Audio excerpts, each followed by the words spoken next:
தளபதியுடைய அரசு 1500 கோடி ரூபாய் செலவிலே பழைய பேருந்துகளை எல்லாம் சரி செய்து இன்றைக்கு ரதம் போல ஓட விட்டிருக்கிற அரசு நம்முடைய அரசு தான். நம்முடைய திராவிட முன்னேற்ற கழகத்துடைய அரசு இன்றைக்கு அனைத்து ஜாதியினரும் அர்ச்சகராகலாம் என்ற சட்டத்தை அமல்படுத்தி இருக்கிற அரசு திமுக அரசு. அனைத்து ஜாதியினரும் ஆலயத்திற்குள் செல்லலாம் என்று சட்டத்தை கொண்டு வந்திருக்கின்ற அரசு தான் இன்றைக்கு திராவிட முன்னேற்ற கழகத்தின் அரசு. பெண் ஓதுவார்களை நியமித்து பெண்களுக்கு முன்னுரிமை கொடுத்திருக்கின்ற அரசு நம்முடைய தளபதியுடைய அரசு. இன்னும் சொல்ல போனால் நம்முடைய ஆட்சிக்கு வந்த பின்னால்தான் ஆயிரக்கணக்கான கோயில்களுக்கு கும்பாபிஷேகம் செய்திருக்கின்ற அரசு நம்முடைய தமிழக அரசு. திராவிடம் சொல்ல போனால் ஆயிரக்கணக்கான கோடி ரூபாய் அரசு நிலங்களை இன்றைக்கு மீட்டு தனியாரிடம் நிலங்களை மீட்டு இன்றைக்கு அரசாங்கத்திற்கு சேர்த்திருக்கின்ற அரசு தான் நம்முடைய தளபதியுடைய என்று சொன்னால் கூலி அந்த கொடுத்தார். என்ன மொழி போராட்டம் என்று சொன்னால் 1938ஆம் ஆண்டு சென்னை மாநகரத்துடைய முதலமைச்சராக மூதறிஞர் ராஜாஜி இருந்த நேரத்தில் உயர்நிலை பள்ளிகளில் இந்தி திணிப்பை கைவிட்டது. அதற்கு பின்னர் 1942 மீண்டும் இந்தி திணிப்பு நடைபெற்றது. அன்றைக்கு அதை எதிர்த்து தான் தந்தை பெரியார், பேரறிஞர் அண்ணா, அருணகிரிநாதர், அவர் மனைவி உண்டாமலையம்மாள், டாக்டர் சிற்சபை அவருடைய மனைவி புவனேஸ்வரி அம்மா, இன்னும் சொல்ல போனால் என்வி நடராஜன் அவருடைய மனைவி சரஸ்வதி அம்மா, என்வி நடராஜனுக்கு குழந்தையாக இருந்த முன்னாள் மத்திய அமைச்சர் அண்ணன் என்வி சோமெல்லாம் 1.5 வயது குழந்தையாக இருந்தார். அவங்க எல்லாம் மொழி போராட்ட கைதியாக சிறைச்சாலையில் வேலூர் மத்திய சிறைச்சாலையில் அடைக்கப்பட்டார்கள். ஒரு சட்டத்தை கொண்டு வந்தார்கள். அந்த சட்டத்தை எதிர்த்துத்தான் கீழப்பழுவூர் சின்னசாமி, கீரனூர் முத்து, விராலிமலை சண்முகம், திருச்சி ஆசிரியர் வீரப்பன், கோடம்பாக்க சிவலிங்கம், பெருங்கவர் சாரங்கவாணி, மாணவன் ராஜேந்திரன், பொள்ளாச்சி தண்டபாணி, சத்தியமங்கலம் முத்து 1000 ரூபாய் அரசு பள்ளியில படிச்சுட்டு அவங்க கல்லூரியில் எந்த படிப்பு சேர்ந்தாலும் 1000 ரூபாய் வழங்குவேன் என்று சொல்லி வழங்கி அதற்கு தமிழ் புதவன் திட்டம் என்ற அற்புதமான திட்டத்தை பெயர் வைத்திருக்கின்ற அரசுதான் நம்முடைய.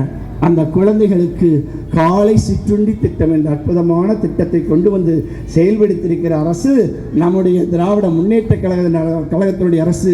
அதன் விளைவாகத்தான் இந்த ஆய்வறிக்கையிலே சொல்லுகிறார்கள், காலை சிற்றுண்டி தளபதி போட்டதன் விளைவு இன்றைக்கு 90% டாக்டர் கலைஞருடைய பொற்கால ஆட்சி நம்முடைய திராவிட மாடல் நாயகர் தளபதி முத்துவேல் கருணாநிதி ஸ்டாலின் தலைமையில் தொடர்ந்து நடைபெற நீங்கள் எல்லாம் பேராதரவு நல்க வேண்டும் என்று கேட்டு, மலையில் குளிப்பது இன்பம், திருட்டு துளிகள் தீண்டுவது இன்பம், எல்லாம் இன்பம் எதுவும் இன்பம், தமிழே தமிழர்களுக்கு இன்பம் என்ற முத்தான தமிழினுடைய பெருமை சொல்லி உதட்டு விளிம்புகளில் உயிரெழுத்துக்களை உச்சரிக்க செய்து கலைத்துக்கான நேரத்தில் சளைத்துக் கொள்ளாமல் கண்கள் கனிய கனிய கவிதைகளை படித்து படித்து எந்த தமிழில் ஈர்க்கப்பட்டேனோ அந்த தமிழிலே பேச வேண்டும், அந்த தமிழிலே பொழிய வேண்டும் என்ற நெஞ்சார்ந்த சிந்தனை நேரடிய காரணத்தினால் அங்குதான் இங்குதான் என்று இல்லாமல் எங்கும் எதிலும்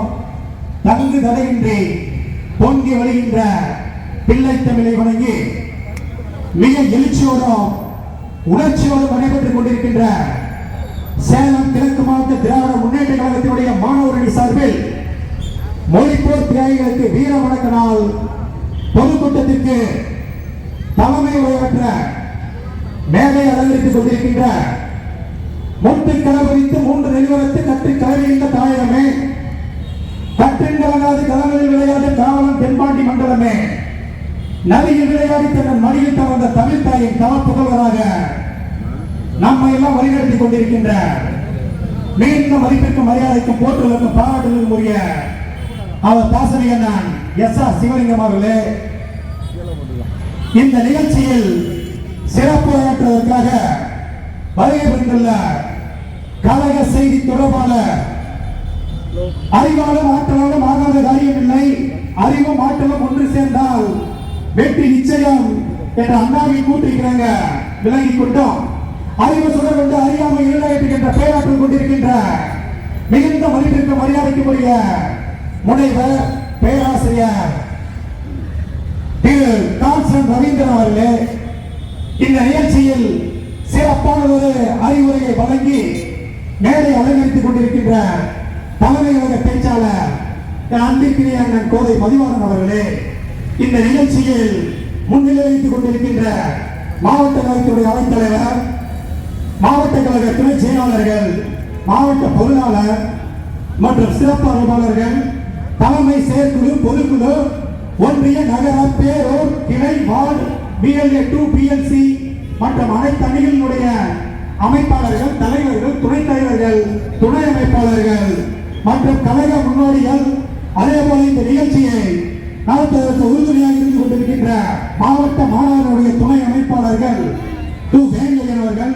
கிஷோர் அவர்கள், அருண் பிரசாத், மகேஸ்வரன், திருமதி சரண்யா அவர்களுக்கும் இந்த நேரத்தில் பலமான வணக்கத்தையும் வாழ்த்துக்களையும் தெரிவித்துக் கொண்டு மொழிப்போர் தியாகிகள் வீர வணக்க பொதுக்கூட்டம் இந்தியை எதிர்த்து தமிழகத்தில் 4 முறை நடந்திருக்கிறது. குறிப்பாக முதலாக 1938 ஏப்ரல் 21ஆம் நாள் பள்ளியில் இந்தி கட்டாயம் என்ற அரசாணை வெளியிடப்பட்டது. அன்றுதான் இந்த தமிழ்நாட்டில் முதலாக இந்தியை எதிர்த்து ஒரு ஆர்ப்பாட்டம் இன்று நடைபெற்றது. அதனைத் தொடர்ந்து 1938 முதல் 40 அந்த இடைப்பட்ட காலத்தில் நாம் போராடி திரும்பி இந்தி திணிப்பு திரும்பப்பட்டது. அந்த காலகட்டத்தில் தான் நடராஜன் அவர்களும் தாளமுத்து அவர்களும் சிறை சென்றார்கள். அந்த சிறையில் நீ மன்னிப்பு கடிதம் கொடுத்தால் உன்னை விட்டு விடுகிறேன் என்று காவலர்கள் சொன்னார்கள். மன்னிப்பு கடிதம் கொடுக்க மாட்டேன் என்று சொல்லி உடல்நலம் கொண்டே உயிர்ந்தார்கள். நாம் கேள்விப்பட்டிருப்போம், வரலாற்றில் ஒரு இனத்திற்காகவும் ஒரு நாட்டின் விடுதலைக்காகவும் புரட்சி நடந்திருக்கும். ஆனால் தமிழகத்தில் மட்டும்தான் ஒரு மொழிக்காக புரட்சி நடந்திருக்கிறது. அதற்கு காரணம் அன்றைய இருந்த நீதி கட்சி, அதனை தொடர்ந்து வந்த திராவிட கழகம், இப்பொழுது இருக்கின்ற திராவிட முன்னேற்ற கழகம். அடுத்ததாக இந்தி திணிப்பு 1948 முதல் 50 அந்த காலகட்டத்தில் தான் திருச்சாப்பள்ளியை சேர்ந்த கீழப்பலூர் சின்னசாமி அவர்கள் தீக்குளித்து தன்னுடைய தேகத்தை தீக்கரையாக்கி தமிழ் மொழிக்காக அர்ப்பணிப்பு செய்தார்.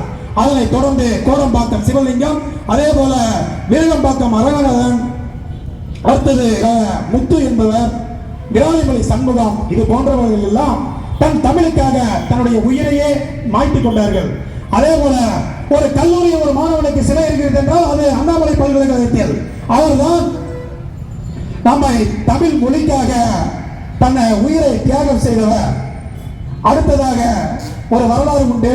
இவர்களுக்கெல்லாம் திராவிடர் முன்னேற்ற கழகம் மட்டும்தான் தாளமுத்து நடராஜன் அவர்கள் சென்னையில் எழும்பூரில் இது பண்ணினார்கள். ஒவ்வொரு வருடமும் இதை தமிழக முதல்வர் இப்பொழுது காலையில் தாளமுத்து நடராஜன் அவர்களுக்கும் தர்மாம்பாள் அவர்கள் நினைவிடத்துக்கும் சென்று மொழிப்போர் தியாகிகளுக்கு வீரநரக்கம் சீனிவாசன் அவர்கள். அதே போல உலக வரலாற்றில் 4 புரட்சி தான். முதல் புரட்சி ரஷ்ய புரட்சி, லெனின் அவர்களால் நடத்தப்பட்டது. பிரெஞ்சு புரட்சி நெப்போலியன் அவர்களால் நடந்தது. அதே போல இங்கிலாந்தில் ஜேம்ஸ் வாட் என்பவர் புரட்சி நடந்தது. ஆனால் தமிழகத்தில் தான் இந்தியை எதிர்த்து மொழிப்போர் தியாகிகள் நம்மளுடைய மொழிக்காக தன்னுடைய உயிரை தியாகம் செய்தார்கள். அத்தகைய வரலாற்றை நாம் நினைவு கூறுகின்ற தகுதி இருக்கின்ற ஒரே இயக்கம் திராவிட முன்னேற்ற கழகம். நாம் மட்டும்தான் அந்த மொழிப்போர் தியாகிகளுக்கு வீரவணக்கம் நாம் செலுத்துகின்றோம். தமிழ் மொழிக்காகவும் தமிழ் இனத்திற்காகவும் ஒரு இயக்கம் இருக்கிறது என்றால் அந்த இயக்கம் திராவிட முன்னேற்ற கழகம். தமிழ் இனத்திற்கு ஒரு பிரச்சனை என்றாலும், தமிழ் மொழிக்கு ஒரு பிரச்சனை என்றாலும், தமிழர்களுக்கு ஒரு பிரச்சனை என்றாலும் அந்த பிரச்சனைக்கு எல்லாம் தீர்வு கட்டக்கூடிய ஒரே இயக்கமாக திராவிட முன்னேற்ற கழகம் இருந்து கொண்டிருக்கிறது. அந்த இயக்கத்தை இன்று வழிநடத்தக்கூடிய ஒட்டுமொத்த இந்தியாவும் திரும்பி பார்க்கக்கூடிய தமிழக முதல்வர், திக்கட்டும் போல் வளர்க்கும் திராவிட பேரரசர், தமிழ் மண்ணை காப்பது போல் தன் இம்மையை கண்ணை காப்பது போல் வாழ்ந்து கொண்டிருக்கின்ற ஒப்பற்ற தலைவர் அவர்கள். அதே போல அவரை தொடர்ந்து இன்னும் 50 ஆண்டு காலம் நம்மை எல்லாம் வழிநடத்த இருக்கின்ற இந்த இளைஞர்களை ஈட்டி முறைகளாக தீட்டி வருகின்ற பேராற்றல் கொண்டிருக்கின்ற இளைஞர்கள் எழுச்சி நாயகனும் தமிழகத்தினுடைய துணை முதலமைச்சருமான ஆர்வீர் அண்ணன் உதயநிதி ஸ்டாலின் அவர்களும் நம்மை வழிநடத்த இருக்கிறார்கள். தொடர்ந்து தமிழையும் தமிழ் மக்களையும் காப்பதற்கு இந்த திராவிட முன்னேற்ற கழகம் உறுதியாக இருக்கும் என்று இந்த மொழிப்போர் தியாக நாளில் உறுதிமொழி எடுத்து, அதே போல மொழிப்போர் தியாகிகள் வீர வணக்க நாளை செலுத்தி இத்தகைய அருமையான வாய்ப்பை வழங்கிய மாவட்ட கழக செயலாளர் அவர்களுக்கு நெஞ்சார்ந்த நன்றி கூறி விடைபெறுகிறேன். நன்றி, வணக்கம்.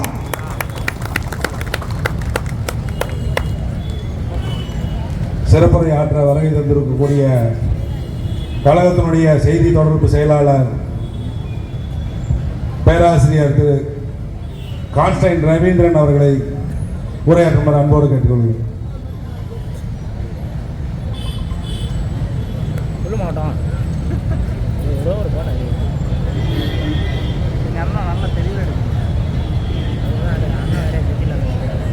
மொழிமான உணர்வோடும் இனமான எழுச்சியோடும் நடைபெற்ற செயலாளர் அண்ணன் சக்கரவர்த்தி அவர்களை முன்னிலை வகித்துக் கொண்டிருக்கிற மாவட்ட கழக நிர்வாகிகள் மூரா கருணா அவர்களே, சுரேஷ்குமார் அவர்களே, சின்னத்துரை அவர்களே, தலைமை செயற்குழு உறுப்பினர்கள் சங்கர் அவர்களே, மனோகரன் அவர்களே, ரேகா பிரியதர்சினி அவர்களே, சோமசுந்தரம் அவர்களே, ராஜா முத்துலிங்கம், சந்திரசேகரன், தமிழ்ச்செல்வன் அவர்கள் உரையாற்றினால் எங்களுக்கு வேலை படுகுறை.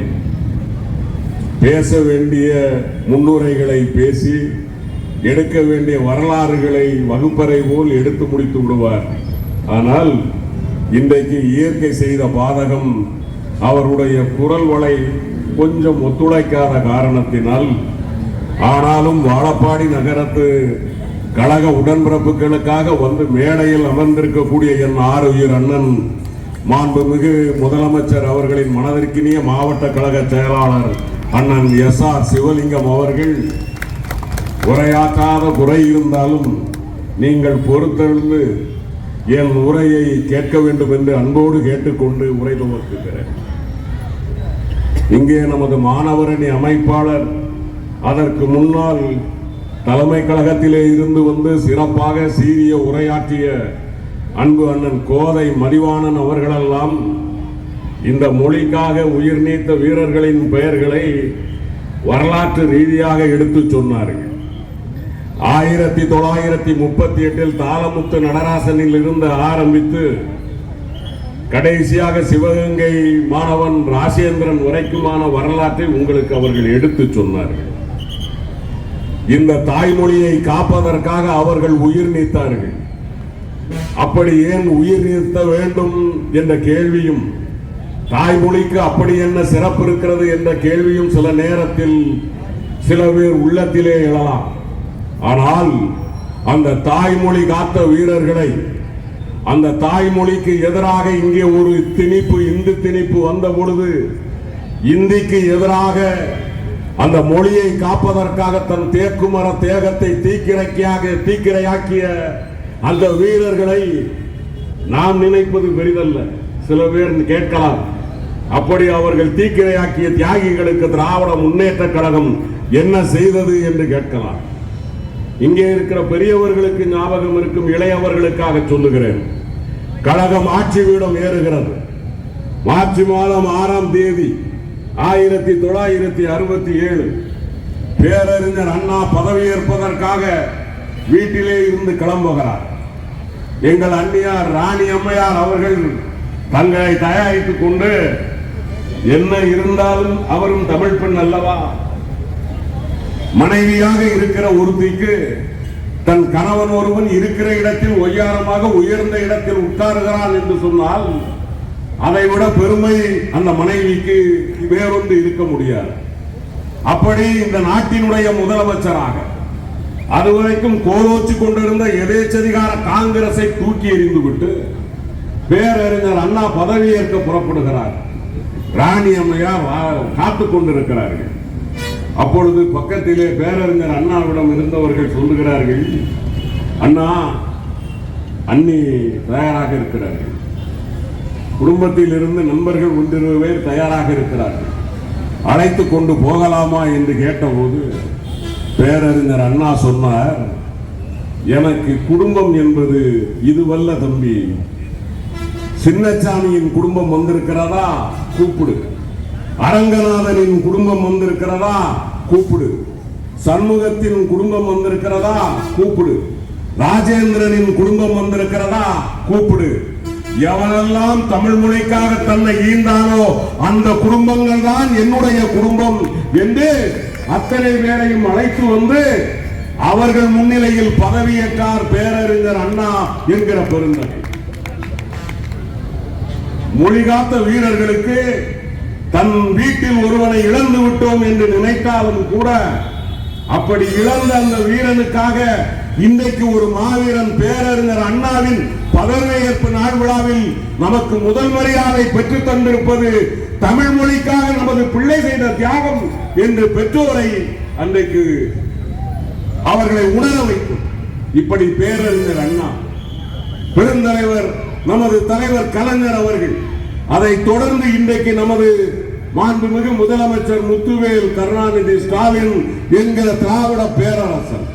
உங்களுக்கெல்லாம் ஒன்று சொல்லுகிறேன், உள்ளபடியே வாழப்பாடியில் உரையாற்றுவதில் எனக்கு மிகப்பெரிய பெருமை. என்ன காரணம் என்று சொன்னால், அரசியல் வரலாற்றில் தமிழ்நாட்டிலே 38 மாவட்டங்கள் இருக்கிறது. மாவட்டத்தின் தலைநகரங்கள் அரசியலிலே தெரியும். திருநெல்வேலி என்றால் திருநெல்வேலி தெரியும், ஈரோடு என்றால் ஈரோடு தெரியும், கோவை என்றால் கோயம்புத்தூர் தெரியும். ஆனால் எப்பொழுதெல்லாம் சேலம் என்கிற பெயர் அடிபடுகிறதோ அப்பொழுதெல்லாம் அரசியல் வரலாற்றில் அடிபடக்கூடிய ஒரு பெயர் இருக்கிறது என்று சொன்னால் அது வாழப்பாடி தான்.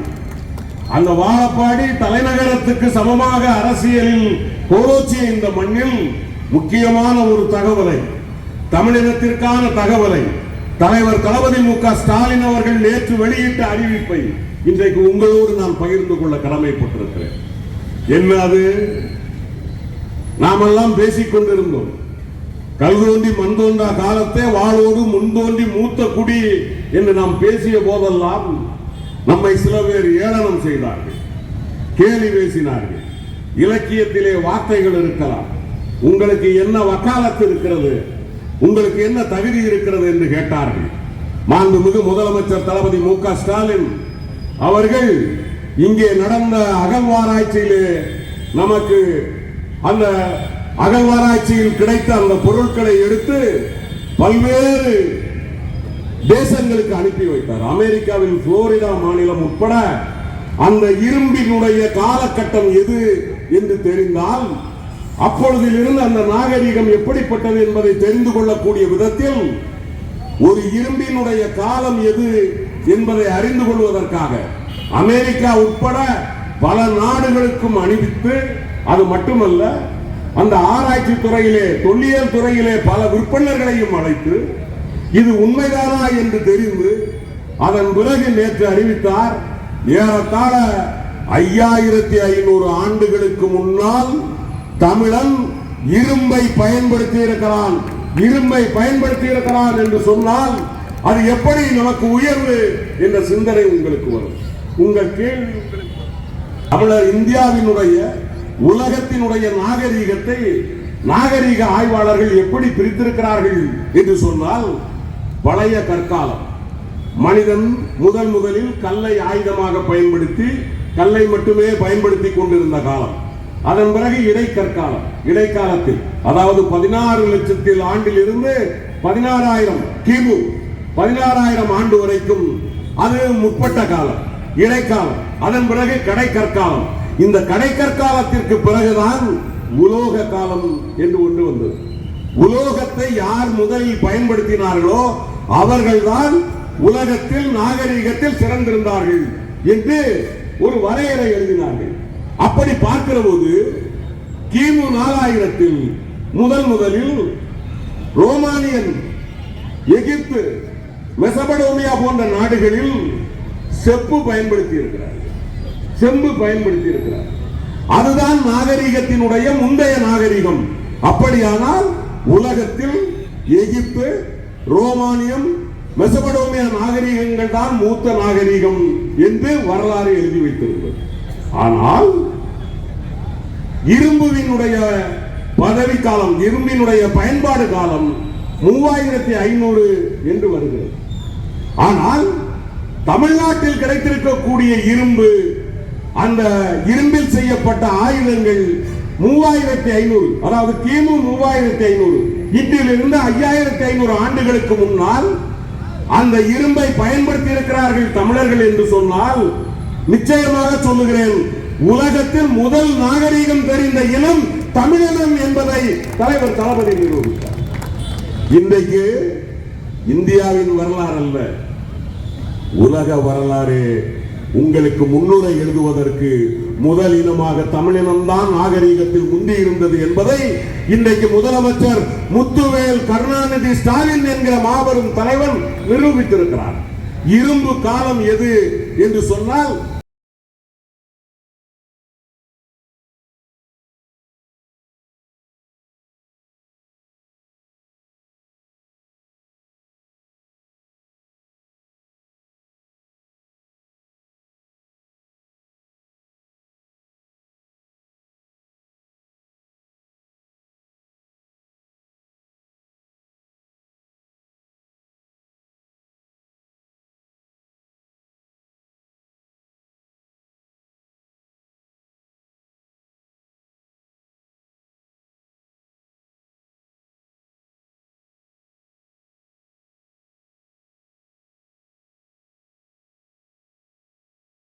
எந்த இனத்திற்கு இருக்கிறதோ அந்த இனம்தான் நாகரீக இனம் என்பதை உலக வரலாற்று ஆய்வாளர்கள் எழுதி வைத்தார்கள். இன்றைக்கு நாம் நிரூபித்து நிற்கிறோம். உண்மைதான். கல் தோன்றி மண் தோன்றா காலத்தே வாளோடு முன் தோன்றிய மூத்த குடி தமிழ் குடி என்பதை நாங்கள் இலக்கியத்தால் சொன்னவர்கள் அல்ல, இந்த மண்ணில் வாழ்ந்து காட்டிய வீரர்கள் நாங்கள் என்பதை மாண்புமிகு முதலமைச்சர் இதுதான் உள்ளபடியே சொல்ல போனால் இந்த ஈகியருக்கு நாம் செலுத்தக்கூடிய காணிக்கை. உண்மையான வீர வணக்கம் எது? மாண்புமிகு முதலமைச்சர் தளபதி மு.க. ஸ்டாலின் அவர்கள் காலையிலே போய் அவர்களுடைய நினைவிடத்திலே மலர் வளையம் வைப்பதல்ல, அவர்கள் எதற்காக மொழி காப்பதற்காக உயிரை ஈந்தார்கள் என்று சொன்னால், அந்நிய மொழி இங்கு வந்தால் தமிழ் மொழி அதன் இருப்பிடத்தை குறைத்துக் கொள்ளும். தமிழ் மொழி தன்னை குறைத்துக் கொண்டால் பண்பாடு மாறும், பண்பாடு மாறினால் கலாச்சாரம் மாறும், கலாச்சாரம் மாறினால் ஒரு இனம் மெல்ல மெல்ல அழியும். அப்படியானால் மொழிக்கு ஒரு ஆபத்து என்றால் அது ஒரு இனத்திற்கான ஆபத்து என்பதை தெரிந்து கொண்டு அன்றைக்கு உயிர் நீத்த இந்த தியாகிகளுக்கு தான் நாம் வீர வணக்கம் செலுத்திக் கொள்வோம். எப்படி? உங்களுக்கு ஒரு சந்தேகம் வரும், அது எப்படா ஒரு மொழிக்கு வந்த உடனே நம்ம பண்பாடு நம்ம கலாச்சாரம்லாம் மாறிடுமா? ஒரு கேள்வி உங்களுக்கு வரும். வருதா? கேள்வி வரணும். வர்றவன் தான் தமிழன். ஏன்னா நம்மள ஐயா பெரியார் அப்படித்தான் வளர்த்திருக்காரு. யார் சொன்னாலும் தலையாட்டிட்டு போயிடக்கூடாது. அந்த கருத்தை கேட்கணும், நம்மளுடைய அறிவின்படி சிந்திக்கணும். சிந்தித்து நம்ம அறிவு ஏற்றுக்கொண்டால்தான் அதற்கு ஆமாம் சொல்ல வேண்டும், இல்லை என்றால் எதிர்கேள்வி கேட்க வேண்டும். நான் இப்பொழுது சொன்னேன், இன்னொரு மொழி நம் மீது ஆதிக்கம் செலுத்துமே ஆனால் நம் பண்பாடு அழியும். ஒரு உதாரணத்துக்கு வைத்துக் கொள்ளும்.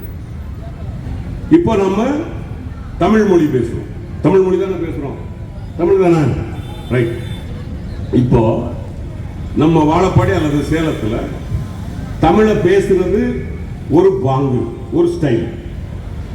அதே மாதிரி இப்ப திருநெல்வேலியில அவங்க தமிழ் பேசுறது இன்னொரு பாங்கு, இன்னொரு ஸ்டைல். ஒரு உதாரணத்துக்கு சொல்றேன். இப்ப என் பையன் திடீர்னு எங்க அண்ணன் மாவட்ட செயலாளரை சந்திக்கிறாருன்னு வச்சுக்கோங்க. திடீர்னு முன்னறிவிப்பு இல்லாம எங்க அண்ணன் SRS அவர்களை சந்திச்சா எங்க அண்ணன் என்ன கேட்பாரு தெரியுமா? எங்க அண்ணன் எப்போ வந்த, எதுக்கோசரம் வந்த, சொல்லாம வந்துட்டிய, அப்பா கூட ஒரு வார்த்தை என்கிட்ட சொல்லாம விட்டார கண்ணு, சாப்பிட்டியா கண்ணு அப்படின்னு கேட்பாரு. அப்படித்தான் கேட்பாரு. இதுவே திருநெல்வேலி மாவட்ட செயலாளரை என் பையன் போய் பார்த்தா திருநெல்வேலி மாவட்ட செயலாளர் எப்படி கேட்பார் தெரியுமா? இதுல ஓம்பாட்டுக்கு சொல்லாம கொள்ளாம வந்துட்ட, உங்க அப்படின்னு சொல்லாம விட்டார, என்ன விஷயமா வந்த கேட்பார். இந்த இரண்டும் ஒரே பொருள் தான், இரண்டு பேருக்கும் என் பிள்ளை என்பதால் அதே பாசம் தான். ஆனால் பேசுகிற பாங்கு இருக்கிறதல்லவா, ஸ்டைல், இது மாறுகிறது. இப்போ ஒரு உதாரணத்துக்கு வச்சுக்குவோம். வாழப்பாடியில நாம சொல்றோம் திருநெல்வேலி ஸ்டைல்ல தான் நீங்க தமிழை பேசணும்னு சொல்றோம் அப்படின்னு பேசணும். இப்படி திருநெல்வேலி பாஷையை தான், அந்த பாங்கு தான், அந்த ஸ்டைலில் இருக்கிற தமிழை தான் வாழப்பாடி பேச வேண்டும் என்று சொன்னால் நாம் ஏற்றுக்கொள்வோமா? ஏற்றுக்குவோங்கிறவங்க கை தூக்குங்க பார்ப்போம். யாரும் கிடையாதுல்ல, தமிழ் தானே. தமிழ் தானே, பேசுகிற பாங்கு மாறுது, ரைட்? ஏத்துக்க மாட்டோம். சரி, ஒருவேளை இப்ப நம்ம திணிக்கிறோம்னு வச்சுக்கோம், சரியா? திணிச்சா என்ன நடக்கும்? ஏன் எதுக்குறோம்ங்கிறது உங்களுக்கு புரியணும்ல. இப்போ நீங்க நம்ம பேசுற இந்த இயல்பை விட்டு விட்டு திருநெல்வேலி பாசையில நீங்க பேச ஆரம்பிக்கிறீங்க. பேச ஆரம்பித்தால் மெல்ல என்ன நடக்கும் என்று சொன்னால், திருநெல்வேலிக்காரனினுடைய ஆதிக்கம் உங்கள் மீது வரும். ஏன்னா உங்களுக்கு உங்களுடைய இயல்பான பாசையை விட்டுவிட்டு நீங்கள் ஆர்டிபிஷியலாக ஒரு மொழியை பேச ஆரம்பிக்கிறீர்கள். ஆனால் அவன் இயற்கையாகவே அவன் பேசிய பாணியில் பேசுகிறான். அப்படி பேசுகிற போது என்ன நடக்கும் என்று சொன்னால், அவன் வாழப்பாடியின் மீது அவனுடைய ஆதிக்கம் மெல்ல மெல்ல வரும். அந்த ஆதிக்கம் எப்படி வரும்னா அடிதடியா வராது. மெல்ல என்ன செய்வான் அப்படின்னா, இங்க ஒரு சொரிமுத்து ஐயனார் கோயில் அமைப்பான், இந்த பக்கத்துல ஒரு சொரிமுத்து ஐயனார் கோயில், அப்படியே கொஞ்சம் அங்க தள்ளி போனா நம்ம ஏத்தாப்பூர்ல ஒரு அர்ஜுனை ஐயனார் கோயில், அப்படியே ஒரு கருமேனி அம்மன் கோயில்.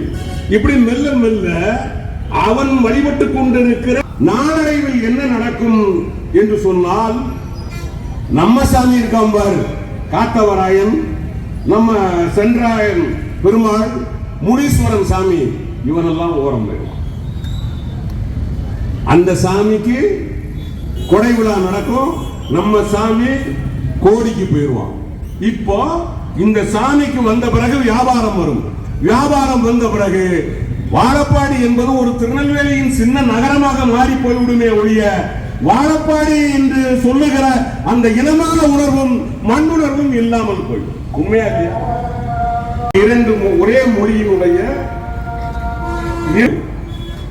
இரண்டு ஸ்டைல், அதுவே ஒன்றை ஒன்று விழுங்கிவிடும் என்று சொன்னால், புதிதாக ஒரு மொழி நம் மீது ஆதிக்கம் செலுத்தும் என்று சொன்னால் அதை எப்படி நாம் ஏற்றுக்கொள்ள முடியும்? நமது பண்பாடு, நமது கலாச்சாரம் ஒட்டுமொத்தமும் அழிந்துவிடும் என்கிறதை உணர்ந்ததனால் தான் நாம் இந்தி திணிப்பை எந்நாளும் எதிர்க்கிறோம்.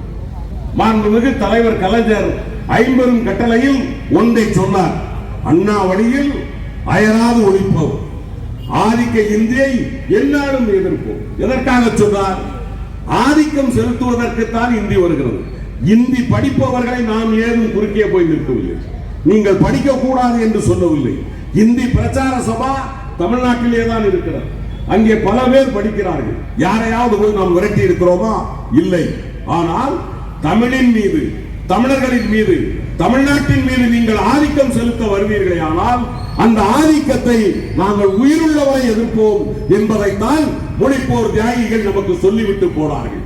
அவர்கள் ஏற்றி வைத்த தீபம் அன்றைக்கு அந்த 10 பேர் கையில் இருந்து பேரறிஞர் அண்ணா கையில் வந்தது, பேரறிஞர் அண்ணா கையில் இருந்து தலைவர் கலைஞர் கைக்கு வந்தது, தலைவர் கலைஞர் கையில் இருந்து இன்றைக்கு தளபதி மு.க. ஸ்டாலின் அவர்கள் கைக்கு வந்திருக்கிறது. அடுத்த தலைமுறையும் அதை கொண்டு செல்லும். ஏனென்றால் இன்றைக்கு நாம் இருக்கிறோம் என்று சொன்னால் இதிலே என்ன பெருமை? இப்போ உங்க எல்லாருக்கும் என்ன ஒரு சந்தேகம் வரும்னா, சரி இந்தி மொழிய வராம தடுத்துட்டீங்க, இதனால நமக்கு என்ன லாபம் வரணும்ல? நிறைய பேர் உங்களை குழப்பறதுக்கு கொஞ்சம் பேர் தெரியுறாங்க. ஹிந்தியை நீங்க படிக்கிறதுனால உங்களுக்கு என்ன குறைஞ்சு போச்சு? நம்ம திருப்பி கேட்கணும், ஹிந்தியை நாங்க ஏன் படிக்கணும்? படிக்காததுனால என்ன குறைஞ்சு போச்சு? அந்த கேள்வி நமக்கு வரும். அப்ப நமக்கு அதை அவர்களிடம் கேட்கிற போது அதை நியாயமாக எடுத்து சொல்ல தெரிய வேண்டும். எதனால் நாங்கள் படிக்க மாட்டோம் என்று சொன்னால், ஒரு புள்ளி விவரம் சொல்லுகிறது, உலகளாவிய அளவில் ஆய்வு செய்த புள்ளி விவரம் ஒன்று சொல்லுகிறது, உலக நாடுகளில் வாழுகிற இந்தியர்களில் அதிகமான ஒயிட் காலர் ஜாப் என்று சொல்லக்கூடிய நிர்வாக பணிகளில் யார் இருக்கிறார்கள் என்று சொன்னால் தமிழர்கள் தான் நிர்வாக பணிகளில் இருக்கிறார். கூகுள் சிஇஓவா இருக்கலாம், இல்ல அது போன்ற பல நிறுவனங்களில் இருக்கக்கூடிய தலைமை அதிகாரிகள் யாராக இருக்கிறார்கள் என்று சொன்னால் தமிழர்களாக இருக்கிறார்கள். இதற்கு என்ன காரணம்? அவர்களும் இந்தியர்கள் தான். குஜராத்தும் இந்தியா தான், உத்தரப்பிரதேசமும் இந்தியா தான், கேரளாவும் இந்தியா தான், எல்லாமே இந்தியா தானே.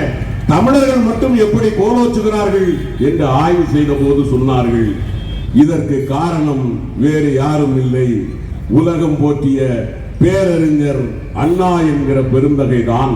ஏனென்றால் 1967 அவர் ஆட்சியிடம் ஏறிய பிறகு 68 இங்கே தமிழ்நாட்டில் இருமொழி கொள்கைதான் இங்கு கோலோச்சும், தமிழும் ஆங்கிலமும் தான் என்று சொன்ன காரணத்தினால் தமிழ் இயற்கையாக தமிழனுக்கு இருக்கிறது.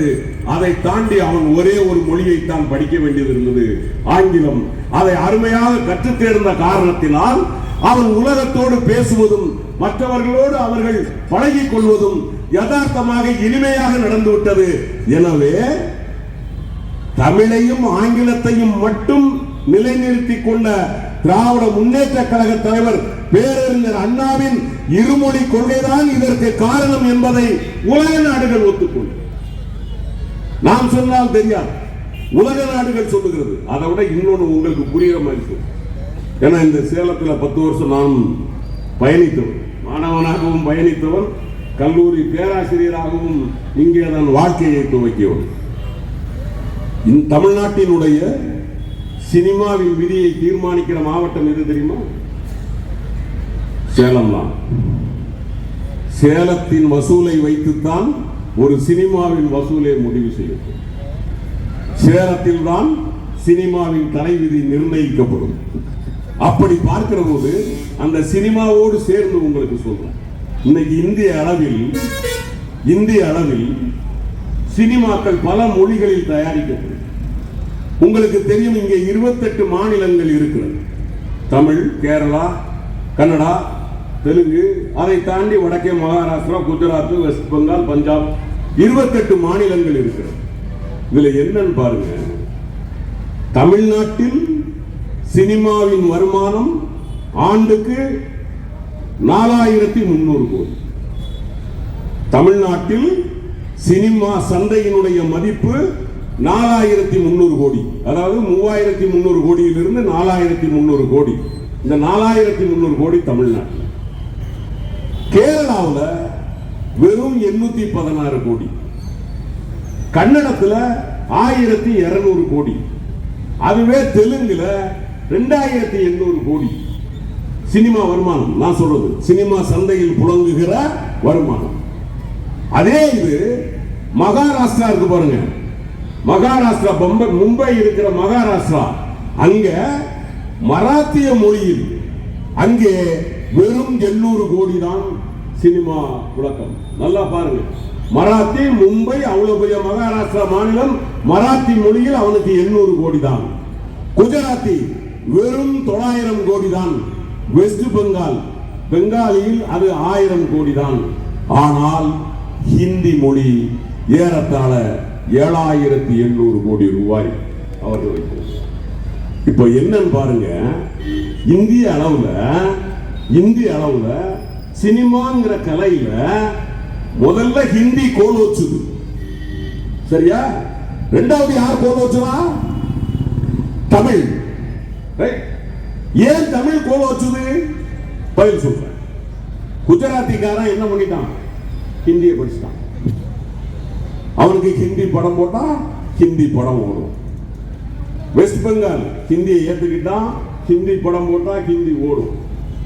அதே மாதிரி நம்ம கேரளா ஹிந்தியை ஒத்துக்கிட்டான், ஹிந்தி படம் போட்டா ஹிந்தி ஓடும்.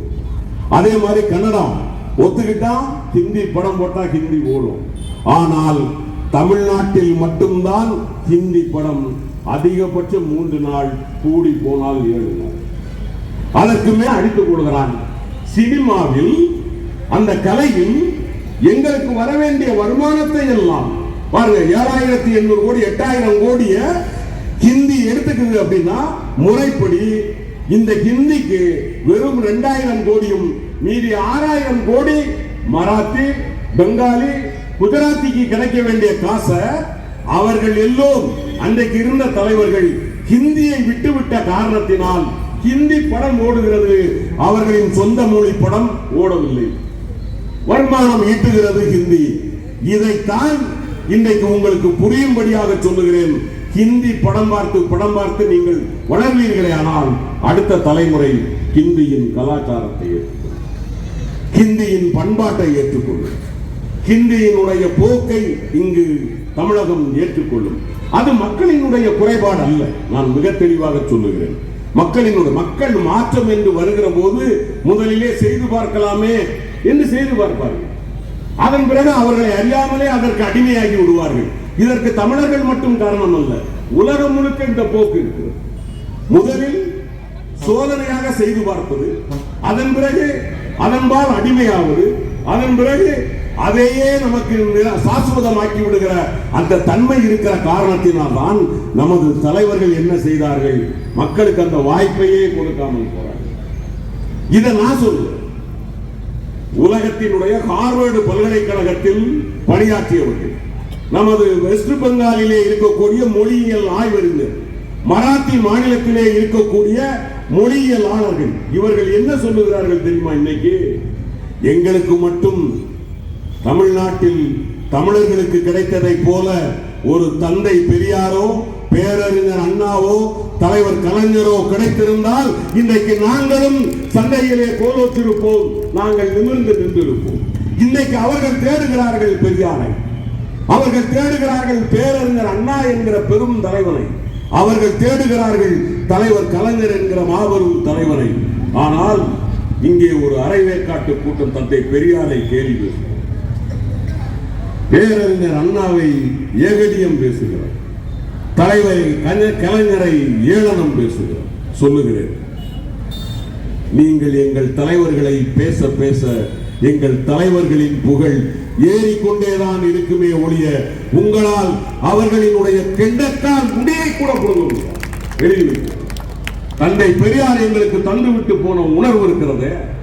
இன்றைக்கு தாய்மார்கள் இங்கே சமமாக உட்கார்ந்திருக்கிறார். 40 ஆண்டு காலம் 50 ஆண்டு காலத்திற்கு முன்னால் இந்த தாய்மார்கள் இங்கே வர முடியும்? வந்தமர்ந்து பார்த்ததுண்டா?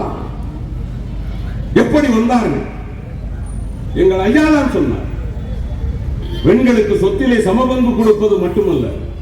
அவர் சொன்னார், எங்கள் ஐயா சொன்னார், என் பெண் பிள்ளைகள் கிராப் ஓட்டிக்கணும், என் பெண் பிள்ளைகள் போலீஸ்காரராக, என் பெண் பிள்ளைகள் அவர்கள் காவல்துறையில் அதிகாரிகளாக வரணும், அவர்கள் மாவட்ட ஆட்சியராக வரணும், ஏன் என் பெண் பிள்ளைகள் ஏரோப்ளேனும் ஓட்டணும் என்று 1929 கனவு கண்ட கிழவன் எங்கள் வெண்தாடி வேந்தன் ஐயா பெரியார் 100 ஆண்டுக்கு முன்னாடி.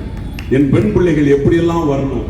இன்னைக்கு ஒருத்தன் கேட்கிறான், ஏண்டா உங்க பெரியார் சொன்னார கருப்பைய அறுத்தறிய சொன்னார. இன்னைக்கு என் தாய்மார்கள் எல்லாம், என் அக்கா தங்கச்சிகள் எல்லாம், என் உடன் பிறவாத சகோதரிகள் எல்லாம் கருப்பையை அறுத்தறிந்திருக்கிறார்கள். உண்மைதான். ஐயா ஏன் சொன்னாரு? எதுக்காக சொன்னாரு? எங்க தாத்தாவுக்கு 8 முதல் 9 பிள்ளைகள். எஸ்ஆர்எஸ் உங்க தாத்தாவுக்கு ஒரு பிள்ளை, உங்க தாத்தாவுக்கு குறைஞ்சது 5 இருந்து 8 பிள்ளைகள், 10 பிள்ளைகள். இப்போ பெரியார் எதற்காக அதை சொன்னார் என்பதை நீங்கள் சிந்திக்க வேண்டும். ஏன் சொன்னார் அப்படின்னா, 8 குழந்தைகள், 5 குழந்தைகளே வச்சுக்கோங்க, 5 குழந்தைகளை அவர் பெற்றெடுக்க வேண்டும் என்று சொன்னால் ஓராண்டு காலம் கருவுறு காலம், அதன் பிறகு ஓராண்டு காலம் அவர்களுக்கு அந்த குழந்தையை வளர்க்கிற காலம், அதன் பிறகு ஓராண்டு காலம் கழித்து அடுத்த குழந்தை. அப்ப 3 ஆண்டுக்கு ஒரு குழந்தை. 15 ஆண்டு காலம் நம் பெண்களினுடைய வாழ்க்கை எதில் முடிகிறது என்று சொன்னால், குழந்தைகளை பெற்றெடுப்பதும் அவர்களை வளர்த்தெடுப்பதிலும் 15 ஆண்டு காலம் முடிவடைந்து விடுகிறது. அவர்களினுடைய உடம்பில் இருந்த சக்தியும் வீணாகிவிடும். ஐயா பெரியார் சொன்னார், 5 10 பிள்ளை 8 பிள்ளை என்று நீங்கள் பிள்ளை பெறுகிற எந்திரமாக இருந்தால் உங்கள் வாழ்க்கையில் நீங்கள் முன்னுக்கு வர முடியாது. நீங்கள் உங்களுடைய கருப்பையை அறுத்தறியுங்கள் என்று சொன்னார். நான் இங்க இருக்கிற தாய்மார்கள், 40 வயதுக்கு கீழே இருக்கிற என் தங்கை போன்ற சகோதரிகளிடம் கேட்கிறேன், உங்களுக்கு இன்னைக்கு எத்தனை குழந்தைகள்? 2க்கு மேல் இருக்கிறவர்கள் தயவு செய்து தாய்மார்கள் கை தூக்குங்க. 2 குழந்தைக்கு மேல் யாருக்கும் இல்ல. 2 குழந்தை இல்ல 1 குழந்தை. இன்னைக்கு அந்த 2 குழந்தை 1 குழந்தையோடு நிறுத்தியதால் தான் உங்களினுடைய பலம், உங்களுடைய சக்தி உங்களிடம் இருக்கிறது. நான் பார்க்கிறேன், ஐபிஎஸ் அதிகாரிகள் இன்னைக்கு வந்து ஆண்களுக்கு நிகராக கம்பீரமாக நிற்கிறார்கள். கலெக்டர்கள் ஆணுக்கு நிகராக பெண்கள் கலெக்டர்கள் வந்து நிற்கிறார்கள். விமானத்திலே பார்க்கிறோம், பெண்கள் வந்து நிற்கிறார்கள். என்ன காரணம்? அதுதான் ஐயா பெரியார் என்ன சொல்றார் என்பதை நாம் புரிந்து கொள்ள வேண்டும். கடவுளை தூக்கி போடுன்னாரு. ஏன் கடவுளை தூக்கி போட சொன்னாரு? அவருக்கு என்ன சொன்னாரு? இங்க உட்கார்ந்து இருக்கோம்ப்பா, நம்ம எல்லாரும் ஒண்ணுப்பா, இதுல கூடுதல் குறைவு கிடையாது. அவன் சொன்னான், இல்லைங்க கூடுதல் குறைவு உண்டு. யாரு? சாதியை தூக்கி தூர போடுறாங்க. சாதியை தூக்கி போட முடியாதுங்க, அது சாஸ்திரம் சொல்லுது. சாதியை தூக்கி போட முடியாது, அது சாஸ்திரம் சொல்லுது. ஐயா சொல்றாரு சாஸ்திரத்தை தூக்கி தூர போடுறாங்க. அப்பதான் சாஸ்திரத்தை தூக்கி தூர முடியாது, ஏன்னா அது சாமி கொடுத்தது. அப்ப ஒரு சாமியை தூக்கி குப்பையில போடுறாங்க. எங்களுக்குள்ள நாங்க எல்லாரும் அண்ணன் தம்பியா ஒன்னா பழகிறத கெடுப்பது. சாதியா இருந்தா சாதியை தூக்கி போடு, சாஸ்திரமா இருந்தா சாஸ்திரத்தை தூக்கி போடு. அது சாமியா இருந்தா அந்த சாமியவே தூக்கி போடுன்னு சொன்னது நியாயம் தானே ஐயா பெரியார் சொன்னது. அத போலதான் பெண்கள் முன்னுக்கு வரணும். பெண்கள் சர்வசாதாரணமாக அவர்கள் நம்மோடு நடமாட வேண்டும். அப்படின்னா அதுக்கு எது தடையா இருக்கு? எது தடையா இருக்கு? அவங்க திருமணமான உடனே 5, 8, 10 என்று குழந்தைகளை பெற்றுக் கொண்டிருந்தால் ஏறத்தாழ 15 ஆண்டு காலத்தில் இருந்து 30 ஆண்டு காலம் அவர்கள் அதிலேயே அவர்கள் வாழ்க்கையை தொலைத்து விடுகிறார்கள். அதனால்தான் ஐயா சொன்னார். அவர் சொன்னதுக்கு அர்த்தம் கற்பையை அறுத்து போடுவதல்ல, குழந்தை பெற்றுக் கொள்வதை நிறுத்திக் கொள்வது. இன்னைக்கு நான் சொல்லுவேன், தமிழ்நாட்டில் இருக்கக்கூடிய 40 வயதுக்கு கீழே இருக்கக்கூடிய அத்தனை சகோதரிகளும் பெரியாரின் பேத்திகள் என்று நான் சொல்லுவேன். பெரியார் எதை சொன்னாரோ அதை செய்திருக்கிறார்கள். அதனால்தான் அவர்களால் இன்றைக்கு மிகச் சாதாரணமாக நம்மோடு சரிசமமாக எல்லா இடத்திலும் நிற்க முடிகிறது. இதை உனக்கு புரியவில்லை என்று சொன்னால், தந்தை பெரியார் அவர் மொழியில பேசினார். அன்னைக்கு இருந்த நம்ம தாய்மார்கள்ட்ட போய் நீங்க வாசக்டமி பண்ணிக்கோங்க தெரியுமா? தெரியாது. வாசக்டமினாவே அவங்க நம்ம தாய்மார்கள் இப்பவுமே நம்ம கருத்தடை பண்ணி கொடுங்கன்னா ஒரு மாதிரி பார்ப்பாங்க. அதனாலதான் ஐயா அவங்களுக்கு புரிகிறதுக்காக, அன்றைக்கு இருந்த பாமர மக்களுக்கு புரிகிறதுக்காக சொன்னார், கருவறை அறுத்து தூர போடு, கற்பையை அறுத்து தூர போடுங்கள் என்று சொன்னார். அவர் சொன்னதற்கு அர்த்தம் அறுத்து போடுவதல்ல, குழந்தை பெற்று போடுவதை நிறுத்திக் கொள்வது. இன்றைக்கு தமிழ்நாட்டில் இருக்கிற தாய்மார்கள் எல்லாம் பெரியாரின் பேத்திகளாக அதைத்தான் செய்திருக்கிறார்கள். எனவேதான் நாங்கள் சொல்லுகிறோம், நாங்கள் வாழும் வரை அல்ல, இந்த மண்ணில் கடைக்கோடி தமிழர் ஒருவன் இருக்கிற வரைக்கும் எங்கள் ஐயா பெரியார் தந்த சமுதாய கொள்கை, அந்த சமுதாய கொள்கைக்கு அரசியல் அறம் தந்த பேரறிஞர் அண்ணா, அந்த அரசியல் தத்துவத்திற்கு வடிவம் தந்த எங்கள் தலைவர் கலைஞர், பேரறிஞர் அண்ணா, ஐயா பெரியார், இந்த மூவரும் தந்த இந்த பொக்கிஷத்தை இன்றைக்கும் கடைபிடித்துக் கொண்டிருக்கிற எங்கள் மாண்புமிகு முதல்வர் முத்துவேல் கருணாநிதி ஸ்டாலின் என்கிற தலைவர், இப்படி நாங்கள் பரம்பரையாக எங்கள் பெரியாரின் கொள்கைகளை, எங்கள் அண்ணாவின் அரசியலை, எங்கள் அண்ணா தலைவர் கலைஞரின் தத்துவத்தை, ஏன் எங்கள் தலைவர் தளபதி மு.க. ஸ்டாலினின் ஆட்சியை நாங்கள் நிலைநிறுத்திக் கொண்டேதான் இருப்போம். அதை நிலைநிறுத்தத்தான் தமிழ்நாடு முன்னேறும். ஆணும் பெண்ணும் சரிசமமானவர்கள் என்பதை நிரூபிக்க முடியும். அப்படி ஒரு சமத்துவ சமுதாயத்தை நாம் அடைகிற வரைக்கும் திராவிட முன்னேற்ற கழகம் ஆட்சியிலே இருக்க வேண்டும். அதற்கு நாம் எல்லாம் தலைவன் தளபதி மு.க. ஸ்டாலினின் களத்தை வலுப்படுத்த வேண்டும். வாரீர் என்று கேட்டு வாய்ப்பிற்கு நன்றி. நாம் அவர்களுக்கு வீர வணக்கத்தை செலுத்துகின்ற வகையிலே ஒவ்வொரு நிமிடம் அமைதியாக நிற்க வேண்டும் என்று கேட்டுக்கொள்கிறேன்.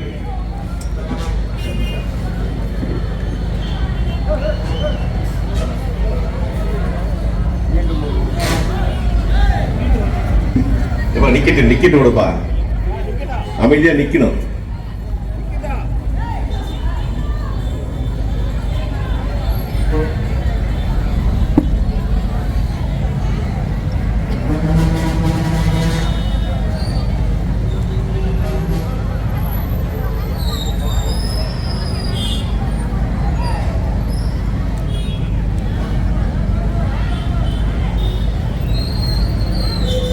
வீர வணக்கம் செலுத்த வந்த அனைவருக்கும் நன்றி, வணக்கம்.